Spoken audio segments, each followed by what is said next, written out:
I'm a 28-year-old guy who never thought I'd be posting something like this, but I seriously need to get this off my chest. Looking back, I probably should have noticed the red flags, but you know what they say, love is blind, and apparently, it can make you downright foolish too. Here's the situation. I got engaged to what I thought was an incredible woman, 26 years old, smart, beautiful, and we just clicked perfectly. At least that's what I believed. We'd been together for about a year and a half, and despite our cultural differences, I'm American born and raised, she's from a completely different background, I thought that's what made us special. My parents immigrated here in their 20s chasing the American dream, worked hard, supported me through college, and taught me that independence was everything. But my fiancée? Her culture expected living with parents even after marriage. Something I initially thought was a joke when she brought it up. That's when the first serious conversation happened. Well, it was more like her delivering a firm speech about respecting her culture and how this was non-negotiable. Trying to be understanding, I told her I wasn't comfortable cramming all of us into her tiny 2-bedroom apartment that barely fit her and her parents already. She insisted it'd just be temporary, but looking back, that should have been my first glaring red flag. The way she spoke always felt off. Love makes you compromise in ways you never thought possible, so after weeks of back and forth, she convinced me to give it a few months, promising we'd move out if I wasn't happy. Sounded reasonable, right? It was anything but. I agreed, hoping to prove I was a respectful partner. Her parents seemed sweet at first, her mom cooking amazing traditional dishes and her dad trying to bond over sports despite knowing nothing about American football, but it was all a show, and I was the audience applauding their performance. The first days were a strange mix of polite smiles and awkward silences, but beneath that surface was a heavy tension I couldn't ignore. The kind of feeling when you enter a room and everyone suddenly hushes, multiplied 100 times. The apartment was a nightmare. My fiancée and I crammed into her old room, barely fitting a queen bed. Her parents took the master bedroom, and the living room was this uncomfortable shared zone where no one truly belonged. The walls were paper thin.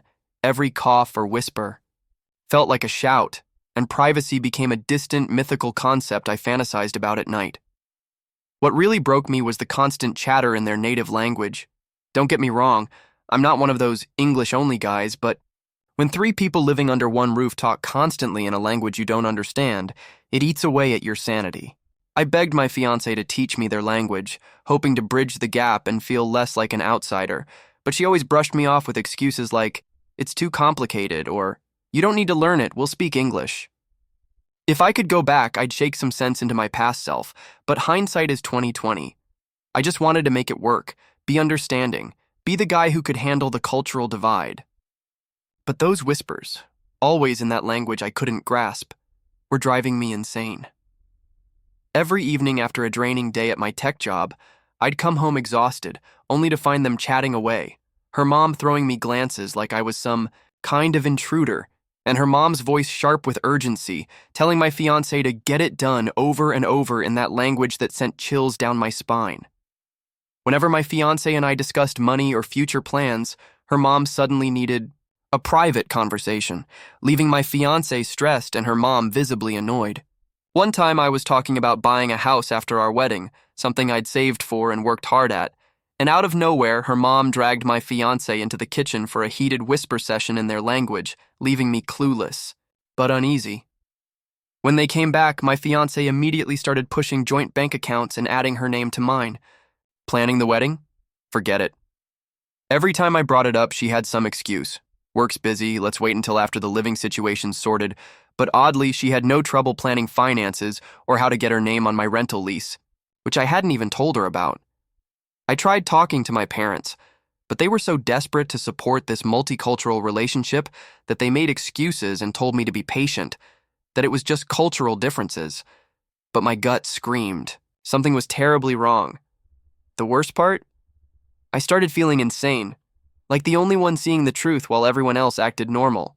I caught the looks between my fiancée and her mom, heard conversations stop abruptly when I walked in, noticed the instant switch to English mid-sentence as soon as they realized I was nearby.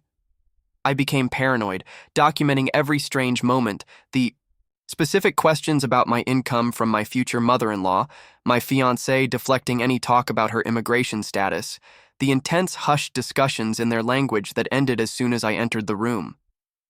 It was a slow, suffocating unraveling of the person I thought I knew and the life I thought we'd build together. At work, I started staying late just to avoid going home. My co-workers noticed the change. "You don't smile like you used." "Two," one of them said. "If only they knew the storm raging inside my mind." Being in a situation like this makes you question everything.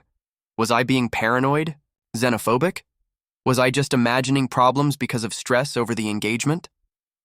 But then little things happened, like catching my future mother-in-law abruptly shutting her notebook when I walked in, or my fiancé becoming fiercely defensive when I asked about her childhood here in the US, and those doubts came crashing back. Remember how my future mother-in-law kept saying, "Get it done" in their language? Well, 2 months into living together, their hushed private talks turned hostile. It wasn't just words anymore, it was venomous whispers aimed at my fiancé when she thought I wasn't listening. One night, working late in our bedroom, thin walls betraying their argument in the kitchen, I heard her voice rising while my fiancé shushed her repeatedly. The only clear words were, "Get it done," and something about a bank in their language. When I stepped out for water, they froze, like I'd caught them red-handed. The next day, my fiancé started acting strangely around my phone, sneaking peeks over my shoulder, asking casual questions about my banking apps, suggesting we share passwords because we were getting married. Hell no. Then I caught her, rifling through my work bag, pretending to look for gum, while my work laptop and financial papers were in plain sight. When I confronted her, she burst into tears, playing the classic victim. "How could you not trust me?" Meanwhile, the pressure to open a joint bank account was relentless, with constant suggestions about how romantic or practical it was. Every time I hesitated, her mom would jabber rapidly in their language, and my fiancé looked like she was about to faint. Other odd things piled up. No mail arrived for them at the apartment. Zero. No letters, bills, nothing. When I asked her dad about it, he mumbled something about paperless billing and quickly changed the subject. Then came the childhood photos. She said she grew up here, but when I asked to see school pictures, she got flustered, claiming they were lost in a move.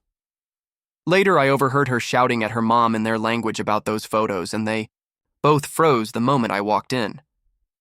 The timeline was slipping away too. Phrases like, "before he finds out," and "running out of time" kept cropping up in their conversations. My language classes were starting to help, but only to expose the terrifying truth. Wedding planning became a nightmare.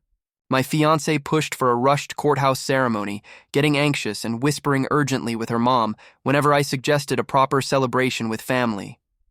Suddenly, she was desperate to buy a house together, and every excuse she gave about avoiding a big wedding felt like a trap tightening around me. Nights became torture. I lay awake listening to their whispered talks after they thought I was asleep, hearing my name followed by hushed, frantic arguments. One night, I found a notebook hidden in the closet, filled with their handwriting in that language. Only the numbers, big numbers, and my name stood out. When I confronted her, she snatched it away, claiming it was just wedding budgeting, but the panic in her eyes said otherwise. I knew I had to do something drastic. Being a tech guy, I started secretly recording their conversations when they thought I wasn't paying attention. At first, recordings were mundane, but then came that night, the one I'll never forget. I got home early from work and overheard a full-on screaming match behind the door. My future mother-in-law's voice was shrill and furious. My fiancé was crying, and the words, "Get it done," "bank," and "green card" pierced through the chaos. I recorded for 15 minutes, hands shaking, heart pounding, barely daring to breathe. When I finally stepped inside, the deafening silence hit me like a blow. They looked at me like ghosts. "Everything okay?" I asked, trying to sound casual. My fiancé forced a smile, saying it was just wedding planning, but everyone knows no one screams over flower arrangements. The next day at work, I confided in Emma, my coworker from their country, someone I trusted. When I played the recording for her, her face went from curious to horrified, and she begged me to stop. Then she told me the truth. The green card wasn't the worst part. They were planning to drain my accounts, to slip my fiancé's name onto everything before I ever found out about her past, a history of scams like this. I sat there in that empty conference room, feeling like my world had shattered, realizing the woman I loved was nothing more than a con artist playing me from day one. Let me break down the full conversation she translated, and trust me, it gets wild. My future mother-in-law wasn't just angry. She was absolutely panicking because their entire timeline was unraveling right before their eyes. Here's what they were fighting over. My fiancé. I can't pressure him about the joint account anymore. He's getting suspicious. Her mother replied, "We're running out of time. Your visitor visa expires in 3 months. Do you want to have to leave after all the work we've put into finding him?" "He's different from the others," she said. "He actually checks his accounts every single day. He works in tech. He's no fool." Then the mother-in-law snapped, "You're just not trying hard enough. That's why we picked him. Have you seen his house? The rental property? We didn't spend 6 months tracking his finances for you to back out now. 6 months. They'd been watching me that long, even before we met. That cute little coffee shop where we had our first date? Not a coincidence. They knew my schedule, knew I stopped there every Tuesday and Thursday before work. But it only got worse." Emma's hands trembled as she translated the next part. The sister who managed to get everything done in 4 months with her target was being compared to me. Why was I taking so long? Because her guy was an idiot, I was told. This one has everything locked down. I can't even get his phone password. Then came the chilling suggestion from the mother-in-law, find it. Drug his drink if you have to. We need access to his accounts before the wedding. Emma stopped translating then and just looked at me. "There's more," she said. "But are you sure you want to hear it?"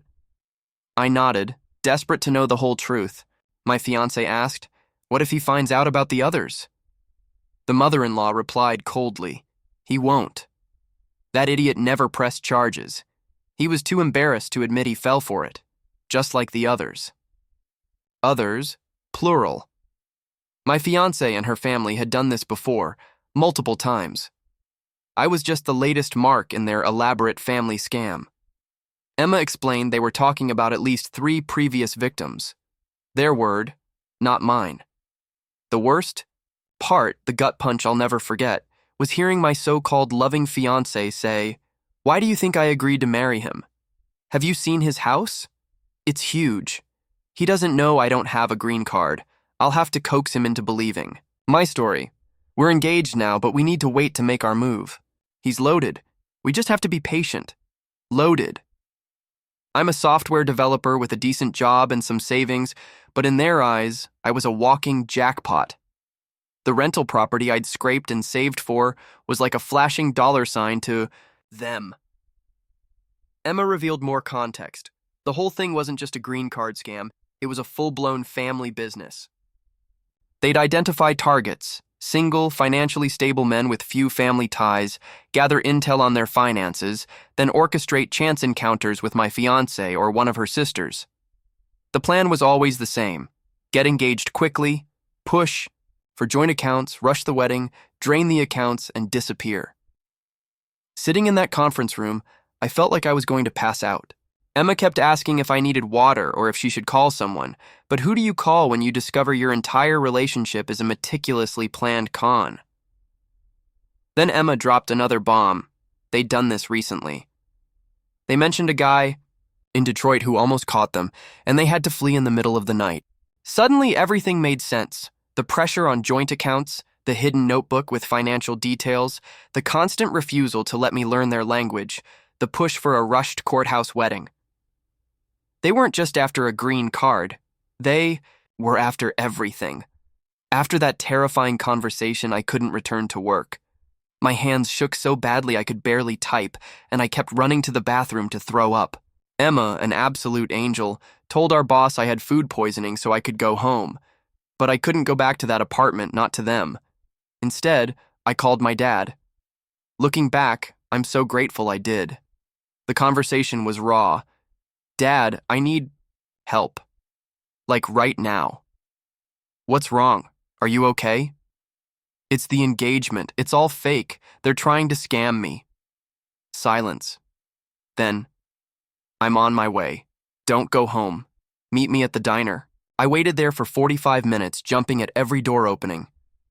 Finally, my dad showed up with my mom, who left work early, and my uncle, a cop. Thank God for group texts, right? I played them the recording Emma sent me, along with her rough translation. My mom started crying, my dad looked ready to explode, and my uncle immediately went into cop mode, asking about timelines, documents, anything suspicious. Then came the intense part. We had to get my things out of that apartment, but we had to be careful. My uncle advised we do it while my fiancée was at work, but we knew her mom would be home. We couldn't wait. The risk of evidence being destroyed was too high. So the plan was set. My dad and uncle would come with me. My mom would wait in the car as lookout. She insisted on being involved. We had to get in, grab my stuff, document everything, and get out without confrontation. When we arrived, my future father-in-law was there instead of the mother-in-law. The look on his face when he saw me with my dad and uncle, I'll never forget it. He tried to block our way, insisting we wait for my fiancée. My uncle flashed his off-duty badge and said firmly, "Sir, I suggest you step aside." The next 20 minutes passed in a whirlwind of chaos as we scrambled to gather my most important belongings, starting with the locked box in the closet where I'd kept my crucial documents, then clothes, electronics, anything I could claim as mine. My dad was methodical, snapping photos of everything we packed, a smart move in case they later tried to accuse me of theft. Meanwhile, my future father-in-law hovered, desperately trying to call someone, probably my fiancé or his wife, but no one answered. He followed us around the apartment, his broken English swinging between pleading and threats. "You don't understand, this is all a misunderstanding." Yeah, right. The only real misunderstanding was me thinking their daughter ever loved me. My phone buzzed nonstop with messages from my fiancé. "Where are you? Why aren't you at work?" My dad kept urging me, "You're taking your things. Please respond. Whatever you think you know, it's not true. We need to talk." But my uncle had warned me, "Don't engage. Save every message. Document everything." Then the breaking point. As we were packing, my father-in-law got a call. He tried to take outside, but failed. It was my fiancé's sister, the same one who had scammed that guy in Detroit. Her voice crackled through the speaker. "Did he find the papers? Make sure he doesn't find the papers." My dad had to physically restrain me from tearing the EO, place apart searching for whatever papers they meant. My uncle reminded me we already had enough evidence with the recording. As we left, the father-in-law made one last desperate plea. "Please, we can fix this. She loves you. Think about her future." My dad, usually quiet and calm, snapped back cold as ice. "The only future you need to worry about is explaining this to federal authorities." We sped to my uncle's precinct to file a report, then to my parents' house where my mom was stress-baking cookies and canceling every wedding vendor. Thank God we hadn't paid deposits. My dad's lawyer was an absolute force of nature, and the moment she heard the recording, she saw beyond just a scam. A full-blown criminal enterprise with the same pattern playing out in different states and victims. Weeks of tension followed, with my ex's family harassing us in every way imaginable, showing up uninvited, harassing calls, social media stunts, even sending a random priest. None of it worked because we had the smoking gun. Investigators uncovered a horrifying trove, a notebook laying out their entire operation, detailed financial profiles, scripts for lies, rankings of targets by net worth, even personal details about me, from my coffee shop habits to my credit score, my gym routine, my dating app preferences, all meticulously tracked and weaponized against me. They even found a family group chat where my ex bragged about catching big fish like me and coached relatives on spotting marks. The legal battle was grueling but revealed layers of deception, fake documents, a basement workshop producing IDs, hard drives filled with stolen identities across 3 countries, and a literal manual on how to exploit vulnerable men. My ex tried to play victim, then scorned family puppet, before finally breaking under the weight of undeniable proof, attempting a plea deal. Now, after the dust settled, she's behind bars for 3 years, her family deported and facing multiple charges. Watching the trial was surreal, especially when the prosecutor played our recording and the shock on her face was priceless. I didn't stick around for every court day. Life was calling me back, and I had better things to do than relive that nightmare. Restitution? Probably a pipe dream, but thanks to dodging the joint account and catching it early, my finances survived intact. What I lost most was time and trust, and rebuilding that is a slow journey. Emma, my coworker who translated the recordings, became one of my closest friends. She keeps apologizing for ruining my engagement, but I tell her she saved my life. We laugh over coffee now, joking about how I'm way more cautious with who I let in. My parents have been my rock. My dad still regrets not seeing the signs sooner, but I remind him they fooled everyone. Mom gave up on matchmaking attempts, and both have stood by me as I focus on healing. Life is actually pretty good these days. I got a promotion, started proper language classes, moved into a new place, and adopted a dog. The best decision ever. This ordeal taught me hard lessons. Trust your gut when something feels off. Never ignore red flags just because you're in love. Keep your finances separate until you're absolutely sure, and if your partner speaks a language you don't, learn it. And it's okay to take things slow.